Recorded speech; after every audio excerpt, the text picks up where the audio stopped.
So, welcome to the Astrology Interview. I'm Sue Brayne, and I am really thrilled to have Nicola Smuts-Allsop with me.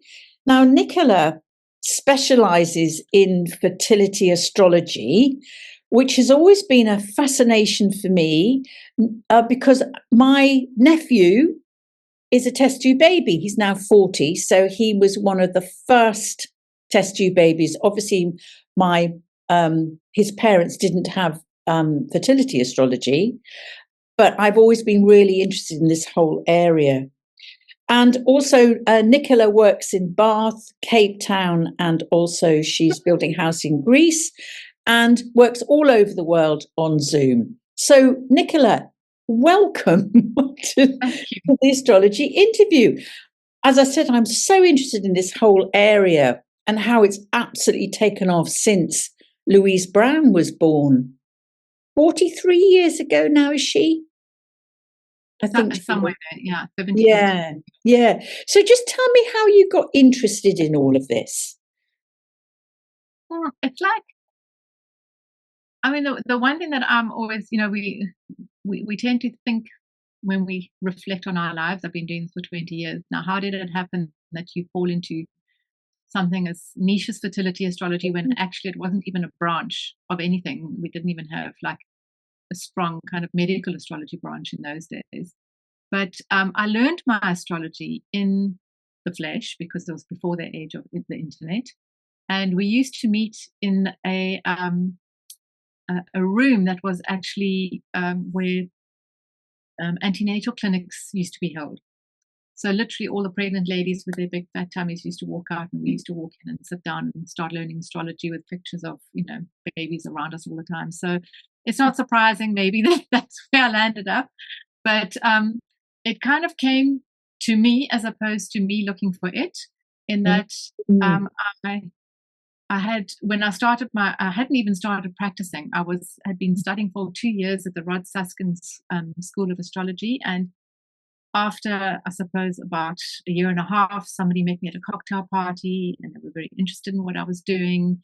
And they said, "Can they come and see me?" So I said, "Yes, please." They came to see me. I gave them some predictions about their work, some bonuses they were going to receive and whatnot. And that came to pass, and they came to see me again. And they said, "Okay, so I tested your astrology. I'm very happy with, how you work. But now I've got the real question. And the real question is, am I going to adopt a baby? I have struggled with infertility with my ex-husband. He's now moved away to another country. And is this going to happen?" And I just said, "Well, let me do my best." And I said, "It looks to me like on January the 28th, you're going to fly out to see your ex-husband. You're going to have sex and you're going to have a baby." And she just went, No, you weren't listening. I'm going to adopt a baby. My husband and I tried without success, and he lives in another country now, and we are divorced. I said, "Well, I don't have another story. Come back to me in a month's time." And she rang me up about 3 weeks later, and she said, "You won't believe it. My sister's immigrating. My ex-husband found out, and he's invited me to come and stay. What should I do?" So I said, "Pack your bags." Pack your bags. And she came back pregnant, and they had this baby. And that was the first chart, and it's the first chart in my book. Her name's Amanda. And so that's how it came to me. And then once other people found out about that chart and about that prediction, then everybody came to me. And it kind of, like I said, by default, it chose me. And then when you have a prediction like that comes off so early on in your career, you kind of have a bit of imposter syndrome. So I have spent the last 20 years trying to figure out how I managed to do that, and others. And because I then started kind of having quite a bit of success. So yes, the eternal question is always, how does it work, and how did I do that? So I used to follow every technique. I started studying medieval astrology long before it was fashionable, and I started exploring all different things as to explain away how that prediction could have happened, and maybe what I'd been seeing. I realized that we are pattern makers, and maybe my eye was seeing a pattern that my brain hadn't fully understood yet. So I've been chasing that holy grail for a while. I'm just interested, how does it show up in your chart? Do you have a very strong... My chart, yes. Yeah. Do you have a strong fifth house, for example? I've got a strongish chart. I think. I mean, it is a second differential chart, so I really shouldn't be alive. My high leg is very strong, so I have a chart, and I can give you the detail for the record. It's the 29th of December, 11:35 a.m., Cape Town, South Africa. And what you have is a Pisces ascendant, a Pisces moon, but it's a moon-Saturn conjunction opposite Pluto-Uranus within a degree. Oh, there you go. Square Mercury-Jupiter. So it is quite cool. It's there. Yeah. I think the moon-Saturn is interesting in that it is a common thread in all of my fertility charts. Now, I have 2 children, and they both came quite swiftly and mostly uninvited in my early 20s.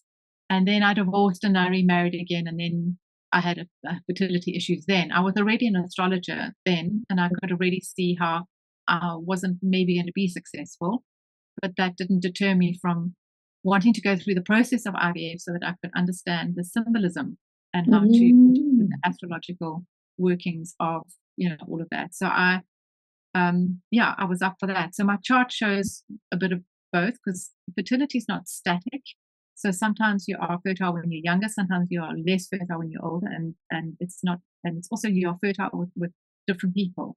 So it's like, how is it with this husband as opposed to how is it with that husband's chart? So you do need to read the charts together, and one chart sometimes is louder than the other. So, and you call it louder. That's an interesting word to use. Yeah. I don't know if you watched the Brayne and Jacques, the 2 people that are on my YouTube video. One of the pregnancy that followed the triplet success, I called another pregnancy, and that I said was based purely on his chart. And because it was a much louder, it was a solar arc that was very, very strong. So sometimes it is interesting to see how that would even get them over some physical hurdles that they've had before, because they had a natural pregnancy after having 7 IVFs. Yeah. That was quite interesting. So I'm just interested then. You look at the natal charts obviously together, and do you look at their progressions, or do you look at the solar chart as well, or both, or all of it? I've got a very and I think it's disappointing for a lot of people when they ask me about my methodology, because it's shockingly abbreviated. I look at, so Omar of Tiburas has got an Almuten of pregnancy. So basically, Omar of Tiburas said, it's not just the ruler of the 5th house that has the most to say about you getting pregnant. So what he did is he said it's your physical health. So we've got to look at the degree of the ascendant. And so the degree of the ascendant, you write it down. Who has rulership, exaltation, triplicity, term base, whatever, you write that all down. And then you write the ruler, where's the ruler of the ascendant, and you write down the degree of where the ruler of the ascendant is, and you write those dignities down. And then he said it's also the moon, your experience of nurturing and your expectation of nurturing. And so it's the degree of the moon, the ruler of the moon, the degree of the 5th house, the ruler of the 5th house, and then randomly the position of Jupiter, because that's your ability to draw in good luck and good fortune. Of course. So those are 7 points in a chart that obviously people are using. It's very time sensitive, and it's very bespoke and very particular to people. And the first thing that you notice when you're working with an Almuten of pregnancy is that one planet usually, sometimes there's a tie, and that's interesting, but usually one planet will win the Almuten sort of table. And sometimes that planet can be Saturn or Mars. And it's fantastic when it is Saturn or Mars, because then Saturn changes complexion. So it goes from being a malefic and something that you don't want near the 5th house by transit into something that you do want all over the 5th house and all over your ascendant. So it's just this very interesting. Because it's the manifester. Saturn is the manifester. Well, not only that, it's the Almuten of pregnancy. So then you do want like everywhere, and Mars too. So if Mars possibly was the Almuten of pregnancy, then it actually doubles your chances of getting pregnant, because then you're not only relying on a transit or a progression or a solar arc of Jupiter, you now have another one to rely on. So you've got another set of things to look at. So that's interesting. Yeah. Tell me, Nicola, do people, when they come and see you, do they need to believe in astrology? Is that something that's part of the whole process? essentially, no. I think astrology works in and of itself. But also, it's interesting what people do think about astrology. So I did do a small research paper through the University of Lampeter, Wales, and in it, in that survey, was a woman who got pregnant with me, and she categorically did not believe in astrology at all. In fact, she had a very hostile relationship with me.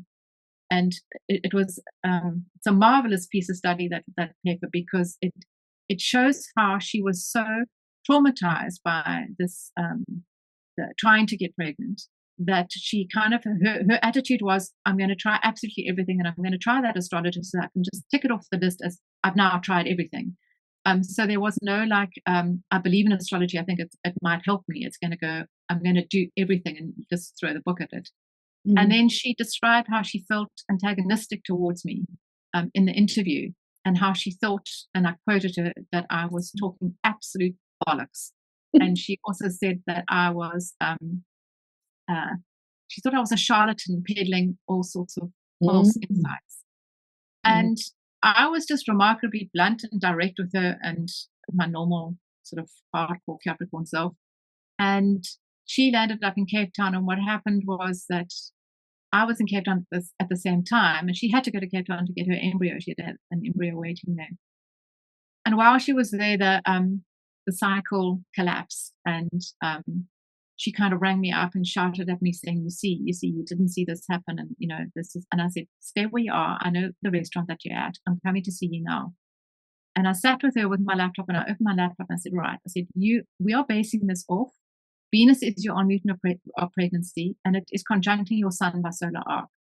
I said, if this cycle, I can find you another egg, because I work a lot with doctors. So I said, I have another egg for you. I can find you this egg. But I'm telling you now, if this cycle does not work off this solar arc of your on-mutant of pregnancy to a conjunction of the sun, I will give up astrology. Because then you're right. Then I'm just peddling falsehood. Wow. And she said, okay, if you've got another egg, let's try it. And the egg stuck.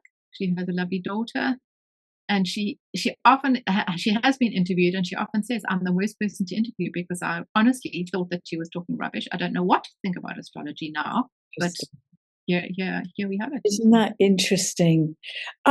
Yes, I think for me, I think we have to talk about the sort of the morality of what this means. The fact that people are, it's a difficult one, isn't it? Because people desperate to be pregnant. I really understand that. Having my brother and sister-in-law having that experience, they tried for 9 years, and my sister-in-law went through utter, well, as you know, hell to get pregnant. And it was just one of those. I look at my nephew now, and he's this strapping 40-year-old, and I love him to pieces. So I can't imagine life without him. But is there, the fact there's so many of us on this planet, is there an issue, do you feel, that needs to be discussed about people helping people to get pregnant, where in the old days they just wouldn't have? Okay, sure. You've got about 10 questions in there. So, as it was pointed out actually in that movie that about Louise Brown that's just come out, the question about overpopulation and infertility are two separate things and should never be read in the same way. So it's about, should women have the choice to become pregnant, not with a caveat, in a world that's overpopulated. Should everybody have the choice? That's the fairness of it. In terms of the astrology, so the one mechanism that I think we could compare astrology to in order to help understand how it works is the placebo effect. So in my dissertation that I did for my master's at Christchurch, Canterbury, I go into this a lot. My whole expose is astrology is a narrative construct that operates as a very sophisticated placebo. I didn't say it is only a placebo. I said it can operate as a placebo. And what I did was I approached the works of David Joplin, who wrote a book called Talking Placebo Effects. And in the book, he did a meta-analysis of a lot of papers on placebo, and he kind of set out the framework on how we can see if something fits into a placebo or not. And I wanted to compare what medical science thought about what a placebo was and whether astrology could fit into that paradigm, and whether it was ethical, according to the medical fraternity, to use it in order to get pregnant. And it turns out that he references astrology in particular, but he also says false insights cure. And he says that you should be able to use false insights when you properly inform people. So basically, as long as you tell somebody, by the way, I'm using astrology, which has not been tested empirically, but I'm using astrology. Do you mind? Here, tick over here as a patient. I'm not a medical doctor, but astrology has insights into how character is destiny and how people's bodies maybe manifest illnesses differently. You happy with that? Tick. And this is not a 100% guarantee. And I cannot guarantee that I'm going to get you pregnant, but I can maximize your chances. Mm. So long as you say that, according to the medical fraternity, you're absolutely fine. And you're actually doing a lot better than the medical fraternity, because in the placebo studies, if a medical treatment is 100% successful, only 25% is attributed to the drug, the treatment, the surgery, or the medical interference.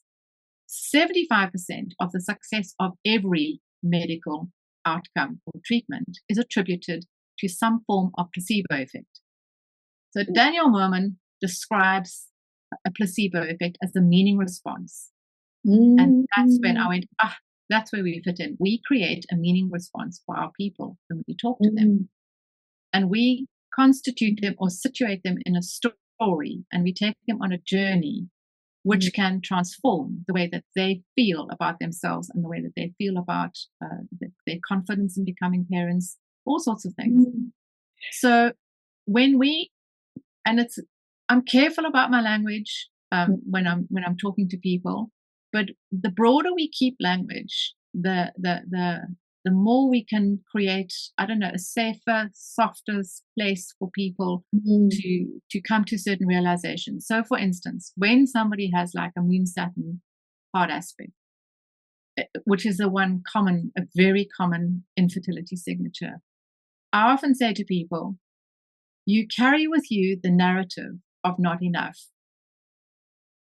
That's your life story. You carry with you the narrative of not enough. So you feel that you don't have enough love, you don't have enough money, you don't have enough time, you don't have enough resources to do the things that you want to do. And sometimes your body can stomatize that, and you can land up with low ovarian reserve, which means fewer eggs than other people for your age group. So it's like kind of you take a meta narrative and you just position it into a non-judgmental, you carry with you the narrative of not enough. I can't tell you how many times I have said that and seen people's faces change on the screen. That is the incredible thing about using astrology and enabling clients to get an understanding of their makeup, of actually why they are like they are, and then helping them to break through that. I'm really curious, because I can imagine clients that come to you are desperate. I can imagine that clients that come to you are at the end of their tether, like they've tried absolutely everything and it hasn't worked. And it is like, Custer's last stand here. So they're obviously in a very, very vulnerable state. So, I mean, I can imagine that that's quite, this rawness must be quite challenging to work with. I'll put it that way. It is. It is. But I think this is a very interesting kind of like, I've just done a long televised interview with a woman who got pregnant with me, and her mother is a documentary series maker from America, and she came out to film this. And one of the things that she was looking to capture was the fact that her daughter's a clinical psychologist, and her daughter came to an astrologer, and her daughter's fundamental paradigm shift in her own psychological understanding of whether she was deserving or not to be a mother got triggered by astrology and not her own handbag of psychoanalytical tools, which she could have used. And it just reminds me that I don't ever really want to become a psychologist. I don't want to train as one, because I think that my gift to my people is I am a highly predictive astrologer. And my skill is a blend of my double Pisces and Capricorn. So I lack a bit of bedside manner sometimes. I'm a little bit abrupt. I will give you the hard truth. I'll try and say it nicely. I will hold your pain, but I'm not going to let you stay there.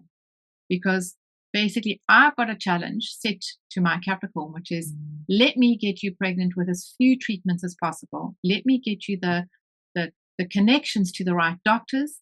Let me take away a lot of uncertainty, and let me unpack a path that is going to be a lot clearer for you to walk. And that's where I want to live and stay. I don't want to be where in a situation where people have to keep coming back.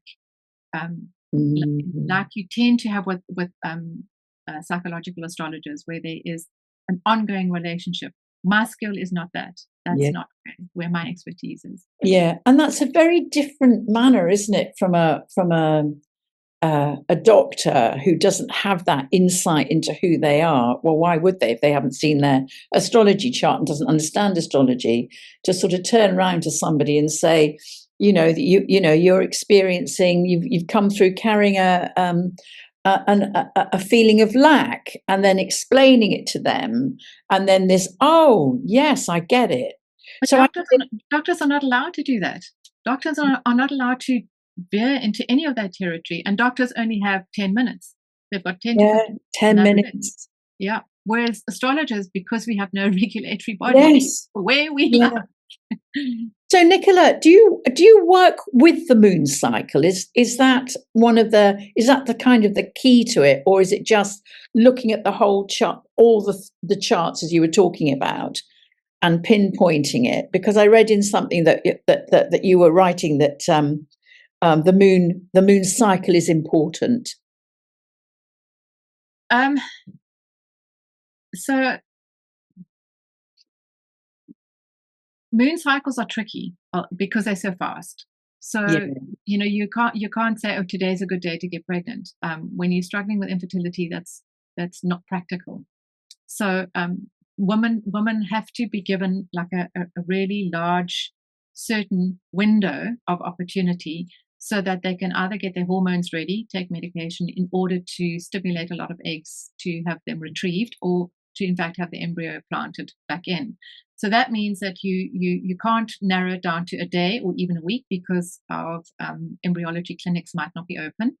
You might not get an appointment, and you don't want to make it worse or more stressful. So I don't tend to use the moon, because it just moves too fast and it's a bit unreliable. What I tend to use is it's like looking at a year. I look at 3 years going forward, but you look at the year and you go, okay, where are the highlights? Where are the peak times? And as it turns out, on average, most women have between 3 and 5 peak fertility times. And that is times where their unmutant of pregnancy is triggered by either by perfection, or whether it is or by transit. But there's like a layer. For me, it's like a layer. I look at solar arcs because they are outer manifested things. I then look at transits, and I then look at I want to see and I look at midpoints, transits to midpoints, and I want to see like a story forming. So when I get there's a little tickle and a little tickle and a little tickle, oh, there's a highlight of a solar arc. Then the highlight of the solar arc is right across the page, and you will see at the end of a year you've only got about 3 or 4 of those. Most people have got in them enough emotional and financial reserves to do only 3 IVF cycles in a year. So it's a case of, okay, so just pick those times. It's as simple as that. So using those finer tuned things, what I then do is that over a 3-year period, I'll then look at those little things, and I'll see which ones to me are better than others. So some of them are obviously going to be, there's a Venus to a sun, there's a Venus to a moon. I'll prioritize those as opposed to, or the unmutant of pregnancy, I'll always prioritize, even if it is a Saturn conjunct the moon. If that's the unmutant of pregnancy, yes, we're gonna, So I understand. I that's really helpful. I now understand that. But the other thing is, you help people to get pregnant without going to a doctor, but also you work with doctors as the astrologer, pinpointing the most fertile time, and then they go to an infertility doctor. Is that right? Yes. Yes. So I have doctors that know my my worksheets quite well. Yeah. Their comment and feedback is they don't have the time to have the God question. So a lot of people say, yes, but IVF is playing God. Well, it's not really, because nobody has been able to film the moment of conception. And the moment of conception for me is that sacred space. It's like you can do everything. You can throw astrology, you can throw medical science, you can put an embryo in a petri dish, put it back in a body, but that embryo still has to decide to implant. And nobody has control over that. So as far as I'm concerned, we're still not playing God. We're maximizing our chances, but no one's playing God. So they don't have the time to have that conversation with their people. They don't have the time to do the soft emotional stuff. And then there's also this like issue about when a couple comes and they have to choose, okay, who's going to do what treatment when? If that treatment fails, there's an opportunity for the couples amongst themselves to blame one another. Well, you chose that treatment and you liked that time and now it didn't work. And now what? And that's harder on a relationship. And I want to try and kind of minimize that effect too on the relationship. I'm trying to protect the relationship. Yeah. And I'm saying, blame me, blame the astrology. I don't mind being wrong. Yeah. Yeah. That's such a lot. Oh God, it's such an amazing, I don't want to use the word service, but whatever you offer is truly heartfelt. I'm really interested that I read that the placebo is regarded as a trigger for self-repair. And I wanted to talk to you about your understanding of that and your experience of that. So most recently, I've had a client called Julie who she had a moon Saturn conjunction, and hers was one of the faces that I said actually changed on the screen as I was talking about it. And her realization and how it impacted her was she suddenly realized, because when I talk about moon Saturn, you start at one end of the spectrum, you go all the way to the other, and where it lands up and where kind of the hardest place that it can be is where people feel like they don't deserve. And so what I always take the circle back and I say, now the funny thing is that if you resonated with anything that I've said, I've only been able to say what I can say because of the birth time that you gave me. So when your baby is born, they will choose their own birth time, because let me tell you, babies come when they want to. You can try, but it doesn't happen all the time. So your baby will come with their own birth chart. And what happens is, in my experience of looking at people and what they do with their charts, is that they edit out all reality and they live to what's happening in their chart. So it doesn't matter that you are going to be an imperfect mother. We all are. Yes. Your child will have their own vision of you. So it doesn't really matter what you do in reality. So actually you can just educate them, feed them, and be consistent. Yes. And that's all they want. That's all they need. That's all they need, because the chart is going to give them everything else. And then, so that's how I unpack this deserving, like whether we deserve to be a parent because we are imperfect or not. And then I like pull it all back. And while I was talking her through this, I could see her change. And so that for me is the trigger. The words and the meaning response that I created for her were the trigger to her self-repair. It was, oh, it's okay. I'm going to be good enough. It's okay. I can do this. I've got confidence now. Gosh, and in fact, that is such wonderful advice to any parent, irrespective of who they are. To say, do you know what? You're enough. Yeah. What you do is enough, as you say, as long as you turn up and be consistent. It's a really huge thing to become a parent. There's such a, there's sort of a, there's such an expectation to become a parent or wanting to be a parent. And I really understand that. But the actual reality of being a parent is just enormous. And I don't think... I want to say to people who don't have children, it's like, it doesn't matter how experienced you are, or because nothing prepares you for nothing. Absolutely nothing. No amount of book reading, no amount of self-enlightenment, no amount of meditation, nothing prepares you for them. And each child is so different that you can't even be prepared for the next child. So yes, exactly. It's impossible even for I'm a grandmother now, and my daughter's asking me advice about children. I'm going, I don't know. Why are you asking me? Like I'm supposed to be the expert. I don't know. It's really, and as you say, me too. I'm a grandparent to 3, and it's a whole different relationship as well. Well, it has to be, because they're not yours, but it's still out of ignorance. It's still out of yeah, like, yeah, I don't know, like try something, try this, but there's no like, yeah.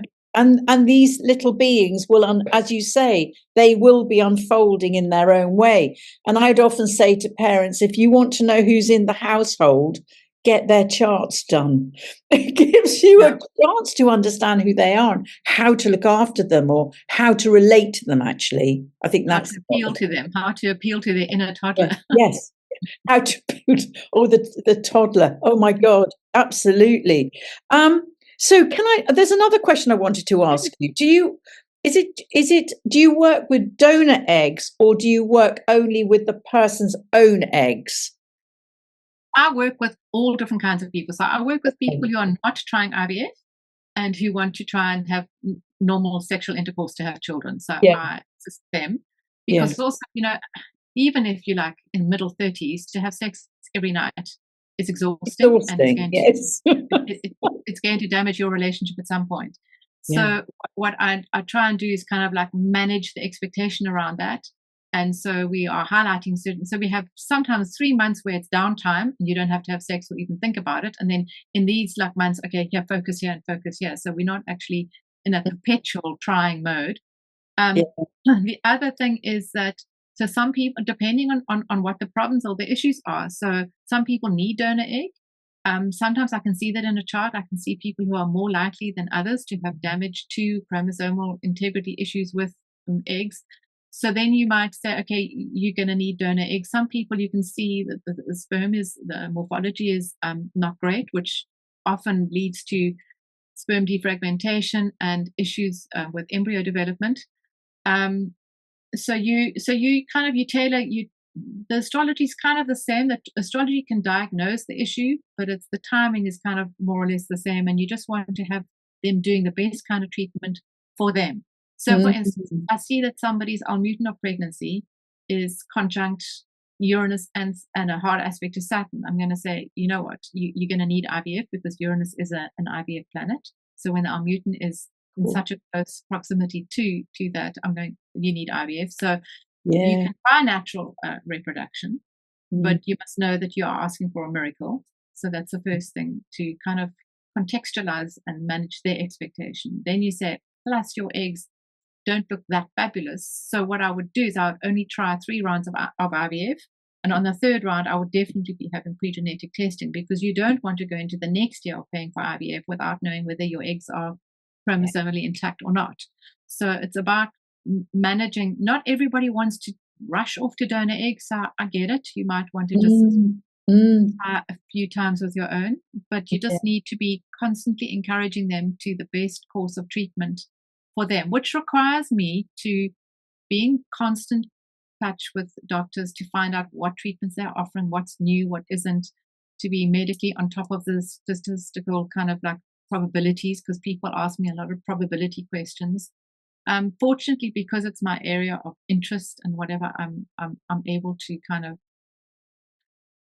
maybe coach them, or for want of a better word, or kind of give them common sense advice based on the information that I'm receiving from them about the tests that they've had and the potential outcomes, and help just make them get some sense out of it, I suppose. But then when we do donor egg, for instance, what I can do is that the choice of donor egg is really interesting, because you only get, in our country, in South Africa at least, you get like a 72-word paragraph and a childhood picture to choose from. So that's not a lot of information to be choosing something as important as a donor egg. No. So I do work with some donor egg companies where they will give me the birth details of the donors. So what will happen is that somebody will get a short list of 3 donors. I'll get the birth details of those 3 donors. I don't even need to know their names. It's donor 1, 2, and 3. I will look at their charts and I will see who's going to be offering them the most amount of eggs, because don't forget, egg harvesting is really important. So I want to see that the donor is having a fantastic transit of Jupiter to the moon, because get the most eggs. And then I also want to see that if possible, or where possible, is the donor does the donor have signatures that are similar to the recipient? So if I'm looking at an autistic recipient, do I have autistic eggs? Do I have similar, astrological DNA? And that people find me helping the choice, because the choosing and the responsibility of choosing those things in a couple is sometimes quite heavy and quite fraught. And I think somebody who's outside of the situation who can just add something quite objective is often, like you say, it's preferable. It's just makes the whole situation easier. It's fascinating, isn't it? And Nicola, is it true that people who've really struggled with their first pregnancy can often have a second one just naturally? Well, that kind of begs a technique question for me. So what I looked at astrologically is there are many stories. It's a phenomenon called secondary infertility, which means that, or sometimes it's in the reverse, where you get pregnant once naturally, everything's fine, and then suddenly you struggle. But it can also work in reverse, where you struggle and then you suddenly have twins. What it is for me is I wanted to understand that, and I found a way, I think, of unlocking that kind of a situation by I direct the ascendant and I direct the Almutin by triplicity. So in order to do that, Banati, I think Valence and Dorothy Subsidence, they used to direct Arabic parts, and they used to direct planets also by triplicity phase rulership, according to the length of life. So what they would do is they'd first use the Alcockadon, determine how many years you had, and then say, okay, the first third of your life is ruled by this triplicity, the second third is ruled by that triplicity, and the third is ruled by this triplicity, which gives you like a complexion. So you can say your life is going up, straightforward, down, it's going up, up, up, it's going down, flat, and then up again. So it kind of like just helps you like understand like what it's going to be like. And it also can trigger, so if one of those planets happens to be the Almutin of pregnancy, you can highlight when that Almutin of pregnancy is like most active. So what I do is I take the Almutin of pregnancy, but I'm fully understanding that we are not perfectly fertile forever. And I've been playing with the idea that the first period of fertility is, say, 14 to 26. The second is 26 to 38, and then the last is 38 plus. So I kind of direct by triplicity, and then you say, okay, well, at that cutoff, do you move into like another phase, and is that phase better or worse? And sometimes you can see that. So in my case, I could clearly see that I had 2 children in my 20s, and when I tried to have with my husband, I'd moved to triplicity phase rulership, and it became very much more difficult. Nicola, I've got one last question for you, which I think is really important. I was really interested in the study that you did with Lampeter University on, are clients gullible when they come to you? Do you take advantage of them? And I just wanted you to just comment on that. And I was really interested that the majority of this small study were definitely university educated, kind of postgraduate educated. Do you want to have just to make a comment on that? Well, one of the things that I was delighted about in that research project was the opportunity to actually have a look at that and to address it, or rather have my patients address it themselves. In that it was qualitative, and there were a lot of interviews, and I was able to ask them how they felt about it also in the interviews. But the glaringly obvious thing is that so many of them had tertiary education. There were 2 PhDs and a couple of masters and honors students in there.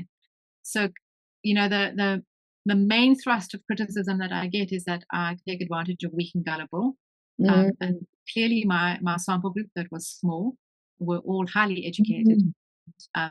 They all had their own, I did ask them about their feelings about astrology and cosmology. 1 or 2 of them were offended that I wanted to compare astrology to placebo effect. They thought it wasn't doing astrology enough justice. That's interesting.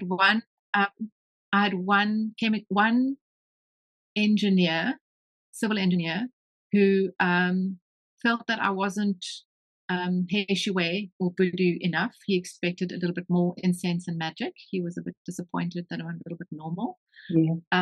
So his experience of astrology was a bit of a letdown.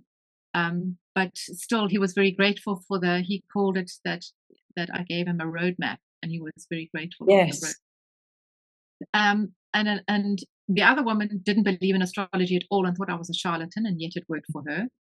And the others were all, they were all saying they all believed in some sort of cosmology. So a lot of them felt that because the moon has an effect on tides, that the moon could have an effect on us. That was their belief system, and they were in support of that, which was interesting, in spite of my not ever putting that forward as a theorem for why it works. I'm very cautious about saying that we are under planetary influence until we actually have proof that we can measure it, and we don't. So I say I don't even bother to go there. But my people, who were all very well educated, had a feeling that we still were under some influence. Isn't that interesting? So I feel like, and none of them said to me that they felt like I took them down a wrong road. Yeah. Yes. So that was for me. Down a road. You definitely did that. Yeah.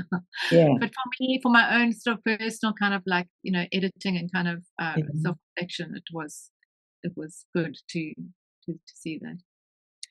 Well, I think that's absolutely great. Thanks so much, Nicola. And as I said, I'll be putting all your information below this video. So if anyone wants to get in contact with you, they can just click on the click. Thanks so much for now, Nicola. Welcome. You're welcome. Thank you.